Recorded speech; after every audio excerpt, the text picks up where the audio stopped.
पास बल है रोक पाओगे डीएसपी को, ये सब बोले हैं हमको। हमने गलत रोक पाओगे कभी नहीं। और सुनील दास वो भी बोल रहे हैं हमको सर, बिल्कुल गलत। अरे एक चीज सुन लीजिए, भाषा ही नहीं है, बिल्कुल गलत बोल रहे सर। हैं। लांडे सर का कृपा है सर, लांडे सर उस समय स्थापित थे यहाँ पे पूर्णिया में, उनके नहीं आपने बिल्कुल गलत बोला। दिल पे हाथ रखे, मैंने ऐसा कभी कहा है आपको? चलिए वो भी समझाइए डायरेक्ट। ठीक है, जब कह रहे हैं कि नहीं कहे हैं तो खत्म हो गई बात। चलिए आप चाहते क्या हैं? सर मेरा जमीन पे नापी जोखी कराकर मुझे पूर्ण उस पर कब्जा दिलाया जाए सर, उसमें हम व्यापार करना चाह रहे हैं सर। किसके पास? मेरे पास। अच्छा ठीक है, केस नंबर क्या है सर? 91/19/2019 मेरे पास है ना कलेक्टर साहब के पास। लेकिन एक चीज बताइए, क्या नाम हुआ आपका? मोहम्मद सबीउल हसन। कितना दिन से सर्विस में है? सर 4 साल से। 4 साल से। 21 बैच का है।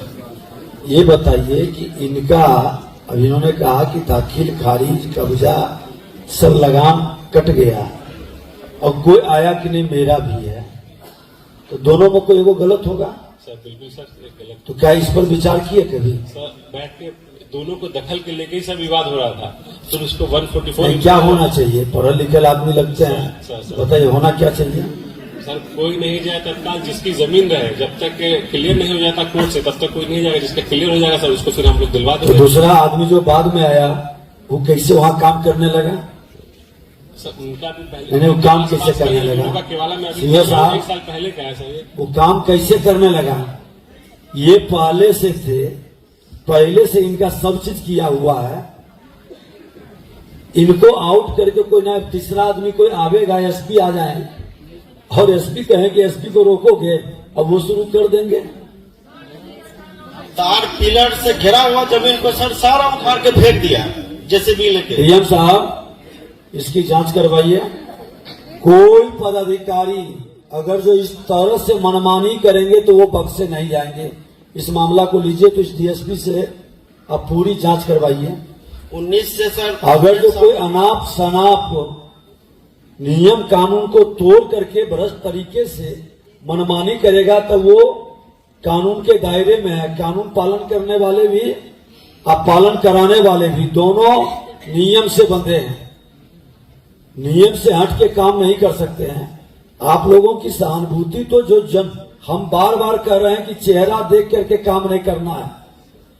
कभी हमने बोला है कि हमारा नाम प्रधान सचिव का नाम, जिलाधिकारी का नाम, कमिश्नर का नाम लेके आते हैं तो आप सबसे पहले उनसे बात करिए और बता दीजिए कि नियम ये है, कानून ये है। इसको सर आप उसके प्रभाव में आ गए तो कैसे वो काम कर लिया? डर गए? 4 एकड़ जमीन सर, हम गाँव का जमीन बेच के जमीन खरीदे थे। डीएसपी का नाम क्या है? कष्ट हुआ था सर, सारे खर्च अपना हिस्सा का बेच के रोजगार के लिए खरीदे थे सर। आप इसका पूरी जांच करवाइए और कमिश्नर साहब थोड़ा आप भी अपने स्तर से। जब भी जाता है जमीन पर सर वो लोग आ जाता है गाड़ी से, हमको जान से मारने का धमकी देता है, मतलब मार देंगे। अभी तोड़ी किसी तरह से लगाया है सर जमीन पर, बोलता है कि तोड़ी खाने आओगे हम मार देंगे। ऐसा मारपीट करा सारी चीजों को देखने के बाद कागज अभी वर्तमान में इस बंदे के नाम पे है। डीएसपी साहब को अगर लगता है तो वो किसी हायर कोर्ट से आदेश अपने फेवर में लेके आए। अदरवाइज स्टेटस को जो इसके हाथ में है तो वो करना चाहिए। एडीएम साहब का आदेश, तत्कालीन एडीएम का 17-18 का आदेश में देख रहा हूँ, उसमें तो लग रहा है कि इनके फेवर में आदेश, इन्हीं के आदेश के आलोक में। तो फिर तब वो पेंडिंग है तो आगे नहीं बढ़ना चाहिए। ऐसे लोगों का पूरा डिटेल निकलवाइए, इनका हिस्ट्री, और भेजा जाएगा।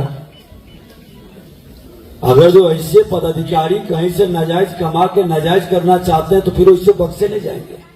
विधि सम्मत, और जो सरकार में है, पुलिस में है, तो उसको तो और ज्यादा कानून सम्मत होना चाहिए कि ऐसा काम नहीं करना चाहिए। उसकी इज्जत का सवाल। मैडम आप भी अपने स्तर से वहां के एसपी को पत्र लिखवाइए, आप बात कर लीजिए और इसके संदर्भ में फिर अपने विभाग से ऐसे संबंधित कहीं भी बिहार में मामला आ रहा पदाधिकारी से जुड़ा हुआ, अगर तो नीचे स्तर पर नहीं सलटता है तो सीधे ईओ को भेजिए और कहिए सबकी जांच करवाइए। आप हमारे चैनल को लाइक सब्सक्राइब जरूर करें और सभी प्लेटफार्म पर उपलब्ध है। सिर्फ बिहार हलचल न्यूज़, जन जन की आवाज़ देखते रहें।